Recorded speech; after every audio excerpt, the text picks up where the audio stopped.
오늘 함께 나눌 말씀의 제목은 은혜에서 떨어진 자로다 입니다. 다 같이 함께 따라할까요? 은혜에서 떨어진 자로다. 우리 인간이 이 세상을 한평생 살아갈 때 가장 소중한 것이 하나 있다면 그것은 과연 무엇이겠습니까? 뭐니 해도 머니죠. 돈, 또 어떤 분들은 돈 필요 없다. 건강이 최고다. 뭐니 해도 건강이다. 또 어떤 분들은 행복하게 사는 것이 가장 귀하다. 또 어떤 분들은 그래도 이 세상 한번 태어났으면 명예를 누리고 살다가 가야지. 뭐 이런 여러 가지 의견들을 낼 수 있습니다. 불신자들의 눈에는 돈, 건강, 행복, 명예 이런 것들이 그 무엇보다 가장 소중하게 보일 수 있습니다. 그러나 적어도 전능하신 하나님을 믿는 우리는 다르게 대답해야 합니다. 이 모든 것은 하나님께서 하셨습니다. 하나님의 은혜입니다. 그렇습니다, 여러분. 하나님의 자녀된 우리가 하나님으로부터 놀라우신 은혜를 받고 살아가는 것, 이것이 가장 잘 사는 길이요, 이것이 가장 행복하게 사는 길이요, 이것이 가장 보람되게 사는 길인 줄 믿으시기 바랍니다. 여러분, 우리 인간 대단한 것 같아도 연약하기 그지없습니다. 한계가 있습니다. 그렇습니다. 오늘날 우리가 가지고 있는 육체의 힘이나 정신적인 힘이나 그 어떤 과학적인 힘이라 할지라도 모두가 다 한계가 있습니다. 우리 인간의 노력으로 뭔가 다 되는 것 같지만 실상은 이 모든 것이 다 하나님의 은혜임을 고백할 수밖에 없는 것입니다. 그래서 저는 오늘 이 시간 우리 중 단 한 사람도 하나님의 은혜에서 떨어진 자가 되지 않기를 바라는 마음에서 오늘 말씀을 준비했습니다. 요한복음 3장 16절과 17절은 말합니다. 하나님이 세상을 이처럼 사랑하사 독생자를 주셨으니 이는 그를 믿는 자마다 멸망하지 않고 영생을 얻게 하려 하심이라. 하나님이 그 아들을 세상에 보내신 것은 세상을 심판하려 하심이 아니요 그로 말미암아 세상이 구원을 받게 하려 하심이라. 아멘입니다. 사랑하는 성도 여러분, 하나님께서 다른 사람이 아닌 바로 나 같은 죄인을 구원해 주셨는데 이것이야말로 하나님의 은혜가 아니고 무엇이란 말입니까? 그렇다면 이 은혜란 말은 과연 어디서 그 뿌리를 찾을 수 있을까요? 여러분, 헬라어로 은혜를 카리스라고 부릅니다. 카리스. 여기서 나온 말이 카리스마입니다. 이 말은 라틴어 그라치아라는 말에서 유래가 되었는데요. 그라치아라고 하는 말은 희생이라는 뜻이 그 안에 담겨져 있습니다. 디도서 2장 11절에서 13절을 보게 되면 모든 사람에게 구원을 주시는 하나님의 은혜가 나타났으니 이는 곧 예수 그리스도다 이렇게 밝히고 있습니다. 그래서 예수 그리스도를 이 세상에 보내주신 것이 곧 하나님의 은혜인 줄로 믿습니다. 우리 인류를 구원하시기 위해서 하나님께서 자신의 독생자 예수 그리스도를 희생하신 것, 바로 이것이 하나님의 전적인 은혜라는 말입니다. 그러할진데 사도 바울은 고린도후서 6장 1절에서 하나님의 은혜를 헛되이 받지 말라고 말합니다. 하나님께서 엄청난 은혜를 베풀어 주셨으니까 그 은혜를 결코 헛되이 받아서는 안 된다는 말씀입니다. 우리에게 값없이 주는 하나님의 선물이 은혜라고 말하니까 많은 사람들이 하나님의 은혜가 시시하고 값없는 것으로 그렇게 생각하기 쉽습니다. 아닙니다. 절대로 그렇지 않습니다. 하나님의 은혜는 시시한 것이 아닙니다. 여러분, 다른 사람이 아닌 바로 날 구원하시기 위해서 독생자 예수 그리스도를 이 땅에 보내사 십자가에 피 흘려 죽기까지 하신 고귀한 희생이 완전 하나님의 진정한 은혜일진데 어찌 그 은혜를 시시하다 말할 수 있단 말입니까? 에베소 2장 4절과 5절은 말합니다. 긍휼이 풍성하신 하나님이 우리를 사랑하신 그 큰 사랑을 인하여 허물로 죽은 우리를 그리스도와 함께 살리셨고 너희는 그 은혜로 구원을 받은 것이라.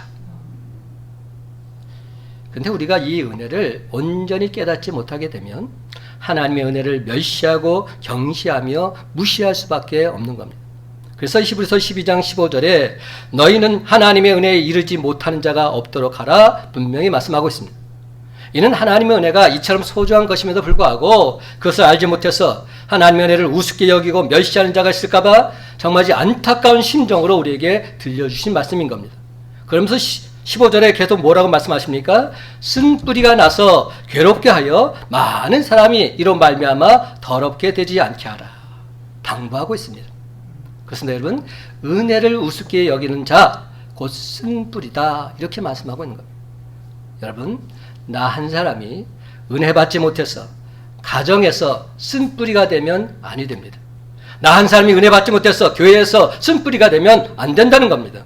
은혜 받지 못한 나 한 사람을 위해서 다른 많은 사람들이 어려움을 겪게 되면 결코 안 된다는 말씀인 것이죠. 그러므로 사랑하는 성도 여러분, 항상 은혜를 소중히 여기고 사모하면서 주님 전에 나와서 하나님께서 우리들 각자에게 부어주시는 하나님의 은혜를 온전히 받아 누리는 저와 여러분이 다 되시기를 예수님의 이름으로 간절히 축원합니다. 그런데 여러분, 오늘 말씀을 보게 되면 좀 특이한 면이 있습니다. 은혜에 대한 말씀을 오늘 준비하다 보니까 오늘 말씀은 다른 은혜의 말씀보다 좀 다르다, 이런 생각이 들었어요. 어떤 표현이 적혀 있냐면 은혜에서 떨어진다, 이런 표현이 나오고 있기 때문이죠. 은혜에서 떨어진 자. 사람들이 돈이 떨어지거나 또 주가가 떨어지거나 요즘 많이 젊은이들이 쓰고 있는 비트코인이 떨어지거나, 그리고 지금 대학 입시철이 다가오는데 대학 입시도 떨어지게 되면 울고불고 난리가 나게 되어 있습니다. 여러분, 참으로 놀랍게도 그것보다 훨씬 더 중요한 하나님의 은혜에서 떨어졌는데도, 하나님의 은혜가 다 식어졌는데도 울 줄도 모르고 가슴 아파하거나 전혀 두려워하지 않고 있다면 이는 잘못되어도 한참 잘못된 것 아니겠습니까? 그래서 우리 주님은 처음 사랑이 식어진 에베소 교회를 향해서 처음 사랑을 회복하라 말씀하십니다. 사랑하는 성도 여러분, 오늘 주신 말씀을 통해서 떨어진 하나님의 은혜, 식어진 하나님의 은혜를 온전히 발견해서 다시 그 은혜를 온전히 회복하는 저와 여러분이 다 되시기를 주님의 이름으로 간절히 축원합니다. 사사기 13장에서 16장에 누가 나오냐면 삼손이 나옵니다. 삼손은 대단한 사람이었습니다. 하나님의 크나큰 권능을 받은 사람이었지요. 그는 나귀 턱뼈 하나로 블레셋 군인 1000명을 죽였던 자입니다. 크고 무거운 성문짝을 맨수로 떼어내서 어깨에 메고는 헬모산 꼭대기에 옮겨놓을 정도로 힘이 센 그러한 장사였습니다. 그러나 들릴라라는 이방 여인으로 인해서 죄를 짓게 되었고 하나님의 은혜가 떨어지게 되어 급기야 하나님을 사랑하는 마음이 다 식어버렸습니다. 그러자 결국 두 눈이 뽑혀지고 감옥에서 맷돌을 돌리는 처량한 신세가 되고 만 겁니다. 그런데 이는 오늘날 우리도 마찬가지 아닐까요? 은혜가 떨어지면 하나님을 멀리하고 세상과 가까워집니다. 영의 눈이 멀어져서 신령한 영계를 보지 못하고 세상적인 것만 바라보다가 결국엔 실패하고 좌절하고 멸망하게 되는 것입니다. 시편 39편 6절과 7절 말씀입니다. 진실로 각 사람은 그림자같이 다니고 헛된 일로 소란하며 재물을 쌓으나 누가 거둘는지 알지 못하나이다. 그 다음 말이 참 중요합니다. 주여, 이제 내가 무엇을 바라리요? 나의 소망은 주께 있나이다. 세상 많은 사람들이 어떻게 살고 있습니까? 그림자같이 다닌다. 헛된 일로 소란하다. 재물을 쌓지만 그게 누구 재물인지 누가 거둘지 알지 못한다. 다 헛된 일이라는 겁니다. 그래서 다윗은 고백합니다. 주여, 이제 내가 무엇을 바라겠습니까? 나의 소망은 오직 주님께 있습니다. 그러면 사랑하는 성도 여러분, 이제는 더 이상 헛된 것을 위해서 맷돌질하는 어리석은 자가 되지 마시고 주의 은혜를 온 세상에 드러나기 위해서 오직 주님께 소망을 두고 살아가는 저와 여러분의 복된 삶이 다 되시기를 예수님의 이름으로 간절히 축원합니다. 여러분, 전에도 한번 말씀드렸는데 비등점, 임계점이란 말 알고 계시죠? 이게 학교에서 배웠어요. 학교 수업만 열심히 배웠다면 알 수 있어요. 비등점, 임계점이 뭐죠? 물은 100도가 되어야 팔팔 끓게 되어 있다는 겁니다. 99도가 되어도 물은 끓지 않습니다. 열심히 기도했는데도 아무런 변화가 보이질 않으십니까? 아직 비등점이 되지 않았기 때문입니다. 그러면 100도가 되어서 물이 팔팔 끓을 때까지, 응답받을 때까지 우리는 참고 인내하면서 기도해야 합니다. 그리하면 하나님께서 한량한 물을 베풀어 주셔서 우리 모두 다 놀라운 기적을 똑똑히 목도하게 될 줄로 믿습니다.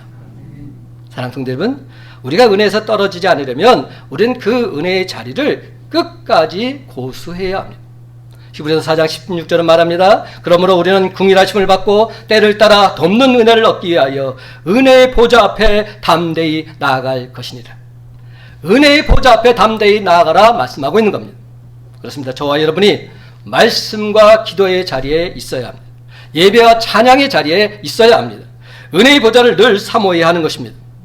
우리 모두 은혜의 보좌에서 끝까지 자리를 지키면서 하나님 말씀을 듣는 중에, 기도하는 중에, 찬양 부르는 중에 하나님의 은혜를 온전히 체험하게 되시기를 간절히 소망합니다. 여러분, 구약에 보면 나아만 장군이 나옵니다. 나아만 장군이 문둥병에 걸렸는데 어떻게 문둥병을 깨끗이 나음받게 되었을까요? 그의 생각이 온전히 깨어질 때 문둥병에서 나음을 얻게 됩니다. 그럼 여러분, 하나님 앞에서 나는 아무것도 아닙니다, 흙으로 돌아갈 수밖에 없는 그런 존재라는 사실을 온전히 깨닫고서 자아를 깨뜨릴 때 비로소 하나님의 은혜가 임하게 될 것입니다. 그렇습니다. 주님 전에 나와서 열린 마음으로 하나님 말씀을 들을 때 완고한 심령은 깨어지고 녹아지게 될 줄로 믿습니다. 왜냐하면 하나님 말씀은 마치 불과 같고 방망이와 같기 때문입니다. 제 아무리 단단하고 강한 무쇠라 할지라도 용광로 속에 들어가면 녹아지게 되듯이 제 아무리 단단하고 완고한 심령이라 할지라도 하나님 말씀에 부딪히게 되면 그 완악한 심령이 깨어지고 녹아져서 부드러운 심령이 될 줄로 믿습니다. 나아만 장군도 처음에는 분명히 화가 났을 겁니다. 하지만 그는 엘리사의 말을 하나님 말씀으로 받아들였습니다. 하나님 말씀으로 믿었습니다. 그리고는 요단강에 가서 7번 몸을 담그고 있습니다. 그러자 그의 몸이 깨끗이 낫게 된 겁니다. 그렇다면 왜 하필이면 7번일까요? 제가 7에 대한 얘기는 여러 차례 했어요. 7이 무슨 수라고 그랬죠? 완전수라고 했습니다. 완벽한 수입니다. 근데 이 완전수에 대한 메시지가 예수님 당시에도 있었어요. 예수님과 베드로 사이의 대화 내용입니다. 마태복음 18장 21절과 22절. 그때 베드로가 나와 이르되 주여, 형제가 내게 죄를 범하면 몇 번이나 용서하여 주리까? 7번까지 하오리까? 예수께서 이르시되 내게 이르노니 7번뿐 아니라 7번을 70번까지라도 할지니라. 이것이 예수님이 용서에 대해서 하신 말씀입니다. 이 말이 무슨 말입니까? 7번, 베드로는 정말로 완벽하게 자기는 지금 말한다 생각하고 주님 7번 용서해 주면 됩니까? 이렇게 물었을 때 예수님께서는 뭐라고 말씀하십니까? 7번뿐 아니라 7번을 70번까지라도 할지니라. 그럼 몇 번이죠? 7, 7, 49, 490번. 그 490번 용서하면 되는 겁니까? 아니에요. 그런 뜻 아닙니다. 끝까지 용서하는 겁니다. 끝까지.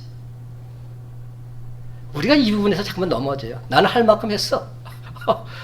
딱 그리고 하나님 이제 나 더 이상 나 신경 안 써. 하나님 내가 이만큼 용서했으면 됐지. 내가 무슨 더 이상 용서할 수 있단 말이야. 나 못해. 하나님 이건 하나님도 못하실 거죠. 뭐 이러면서 대드는 모습을 보게 됩니다. 아니요. 그것은 용서한 게 아니죠. 용서해 주는 척한 거죠. 주님은 그렇게 말씀하지 않았어요. 끝까지 용서. 이왕 용서하려면 완벽히 용서해 주라는 거예요. 그러므로 사랑하는 성도 여러분, 하나님께 응답받을 때까지 끝까지 나아가시기 바랍니다. 하나님 말씀일진데 반드시 이루어질 줄 믿고서 끝까지 순종하며 나아가시기 바랍니다. 그러면 모든 것을 하시는 하나님께서 반드시 하나님의 때 하나님의 은혜를 우리에게 부어주실 줄로 믿습니다. 그렇습니다. 하나님의 은혜를 받자마자 나만의 썩고 부패했던 피부는 깨끗이 나와서 어린아이 피부보다 더 아름답고 귀한 피부로 변하고 있습니다. 하나님의 은혜를 받자마자 세상을 사랑하던 그가 하나님만 섬기던 사람으로 변화된 것입니다. 사랑하는 성도 여러분, 이와 같이 하나님의 은혜를 온전히 받게 되면 우리의 삶도 180도 바뀌게 될 줄로 믿습니다. 세상 것만 사랑하고 더럽고 냄새나는 것만 좋아했던 저와 여러분의 모습이 신령한 것을 사랑하고 오직 주님만을 위해서 살아가는 사람으로 온전히 바뀌어지게 될 줄로 믿습니다. 여기 하나님 말씀이 있습니다. 고린도후서 6장 2절 말씀. 내가 은혜 베풀 때 너에게 듣고 구원의 날에 너를 도왔다 하셨으니 보라 지금은 은혜 받을 만한 때요 보라 지금은 구원의 날이로다. 그렇습니다 여러분. 오늘이 바로 은혜 받을 만한 때요 오늘이 바로 구원의 날인 줄 믿고서 우리 주님께서 폭포수처럼 부어오시는 풍성한 은혜를 받아 누리시는 저와 여러분의 삶이 다 되시기를 예수님의 이름으로 간절히 축원합니다. 그런데 여러분 만약 우리가 하나님의 은혜에서 떨어지게 된다면 도대체 어떤 현상이 나타나게 될까요? 그걸 알아야 우리가 다시 은혜로 회귀할 수 있지 않겠습니까? 저처럼 하나님의 은혜에서 떨어지게 되면 우리의 믿음도 자동적으로 떨어지게 됩니다. 그렇습니다. 우리의 믿음도 떨어지게 됩니다. 예수님께서는 베드로에게 이렇게 말씀하셨어요. 내가 너를 위하여 내 믿음이 떨어지지 않기를 기도했노라. 내 믿음이 떨어지지 않기를 기도했다고 하셨습니다. 여기서 떨어진다는 말은 헬라어로 엑세페사테라는 말인데요. 이 말은 서서히 떨어지는 것을 말하는 것이 아닙니다.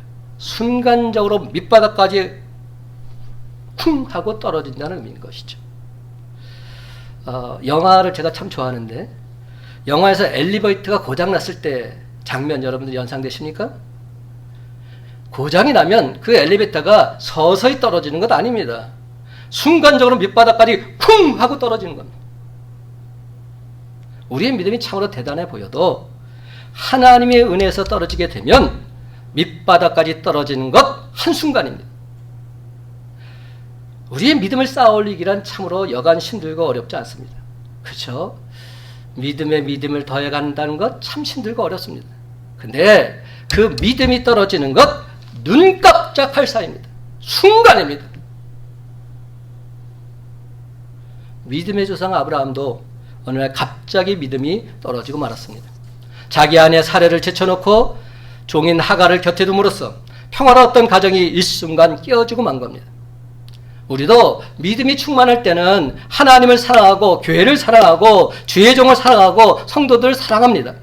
하지만 그 믿음이 떨어지게 되면 하나님을 멀리하고 교회를 멀리하고 주의 종을 멀리하고 성도들을 멀리하고 하나님 말씀 듣기가 싫어지게 되는 겁니다. 참으로 신기하죠? 특별히 별다른 이유가 없습니다. 그냥 모든 것이 다 싫고 귀찮은 건 어떡합니까?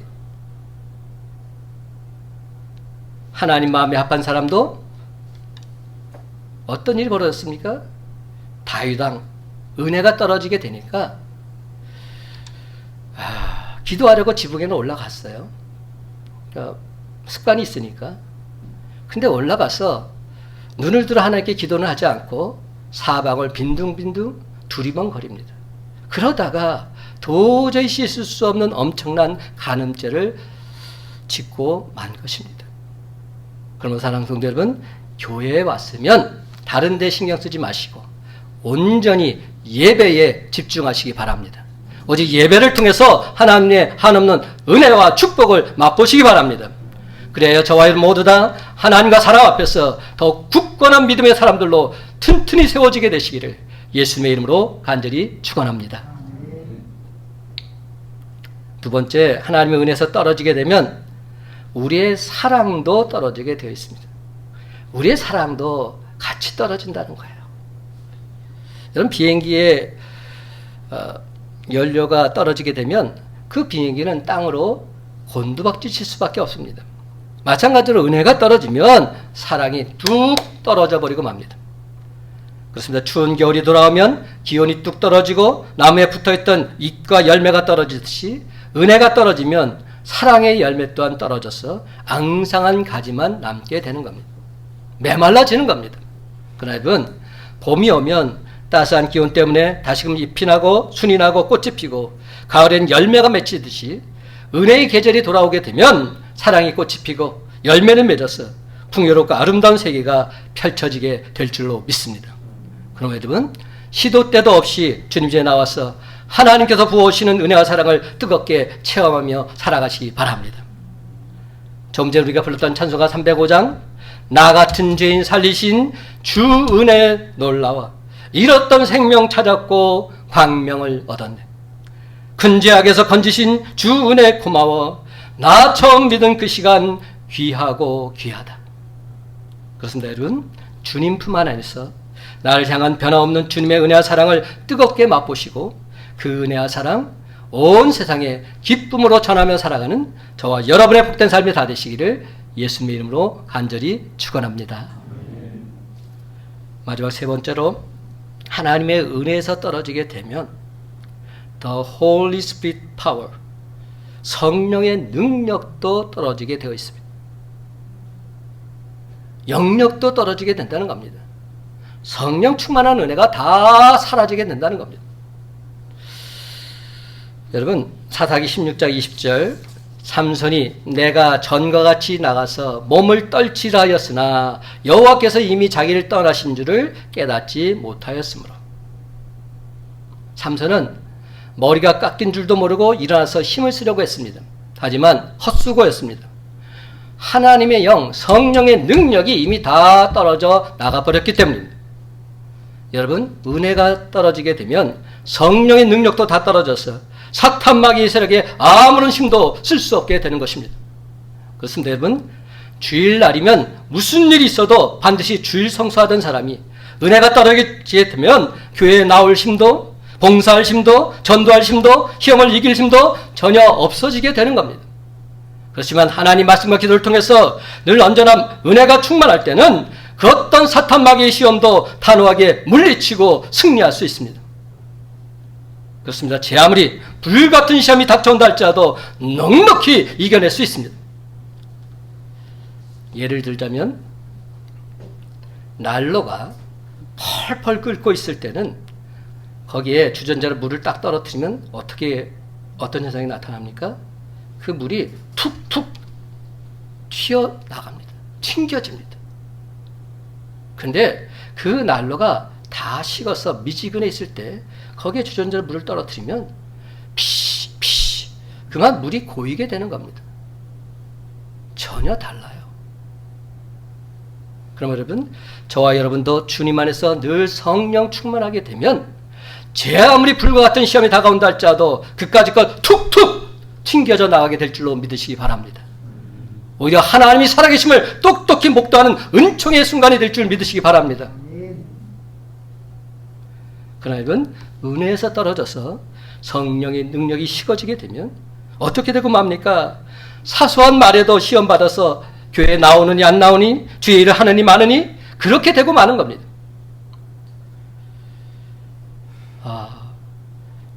누군가를 가르칠 때 우리가 이렇게 가르치잖아요. 이렇게 가르치는데 한번 여러분도 손가락 해서 옆 사람 한번 이렇게 가르쳐 보실래요? 한번 바로 옆 사람 한번 가르쳐 보세요. 네. 이렇게 가르쳐 보면 손가락 하나가 다른 사람을 가르치게 되면 다른 손가락은 나를 가르치고 있어요. 제가 이걸 왜 하냐면 우리 항상 누굴 지적질할 때 딱 이러잖아요. 네가 잘못했어. 막 네 탓이야. 너 때문이야. 막 근데 결국은 알고 보면 구할은 다 내 탓이더라고요. 물론 상대방 잘못도 있어요. 없다고 말하면 안 되죠. 상대방도 잘못이 있으니까 내가 화가 난 거 아닙니까? 근데 중요한 것은 내가 더 잘못했어요. 내 탓이더라고요. 저도 이것 때문에 항상 어려움을 많이 겪었는데 맞아. 내 탓이구나. 내 잘못이구나. 이것을 깨닫게 되니까 그 다음부터 조금씩 달라지는 제 자신을 발견하게 됐어요. 그렇습니다. 주님, 내 탓입니다. 주님, 내가 잘못했습니다. 주님, 내 죄를 용서해 주시옵소서. 그러는 시간 주님 앞에서 진실이 된 마음으로 통해 자복함으로써 잃어버린 은혜, 떨어진 은혜 다시 온전히 회복하시기 바랍니다. 요한계시록 2장 1절 이하에 보면 에베소 교회가 주님을 만났을 때 첫사랑의 기쁨과 감격 다 잃어버렸다고 말하고 있습니다. 그래서 지금 우리 주님께서 이렇게 책망을 하고 있습니다. 그러므로 어디서 떨어졌는지를 생각하고 회개하여 처음 행위를 가져라. 어디서 떨어졌는지를 생각하고 회개해서 처음 행위를 가지라 말씀하고 있습니다. 여러분, 창세기 3장 9절에도 보면 하나님께서 아담을 부르시는 장면이 나옵니다. 아담아 내가 어디 있느냐. 하나님께서 범죄한 아담을 찾고 계신 겁니다. 근데 저는 이 장면을 보면서 좀 웃기다 그런 생각이 들었어요. 하나님께서 아담이 어딘지 모르십니까? 그런 분이십니까? 아니죠? 모르실 분이 아니잖아요. 근데 하나님께서 뭐라 말씀하시니까 아담아 내가 어디 있느냐? 그렇다면 왜 이렇게 찾으셨을까요? 아담아 내가 떨어진 곳이 어디냐? 왜 떨어졌는지 그것을 찾아내서 회개하라. 회개할 기회를 주고 계신 겁니다. 아담아 내가 어디 있느냐? 사랑하는 성도 여러분, 지금 이 순간에도 하나님 저와 여러분 한 사람 한 사람에게 묻고 계십니다. 아무개야 내가 어디 있느냐? 내 신앙 상태가 지금 어떠하냐? 은혜 안에 있느냐? 은혜에서 떨어지지는 않았느냐? 안타까운 심정으로 우리를 부르고 계십니다. 오늘 시간 우리를 사랑하시는 하나님, 긍휼이 많으신 하나님께서는 사도 바울을 통해서 저와 여러분에게 이렇게 말씀해 주고 계신 겁니다. 갈라디아서 5장 4절부터 6절 말씀 다 같이 한 목소리로 읽기를 원합니다. 율법 안에서 시작. 율법 안에서 의롭다함을 얻으려 하는 너희는 그리스도에게서 끊어지고 은혜에서 떨어진 자로다.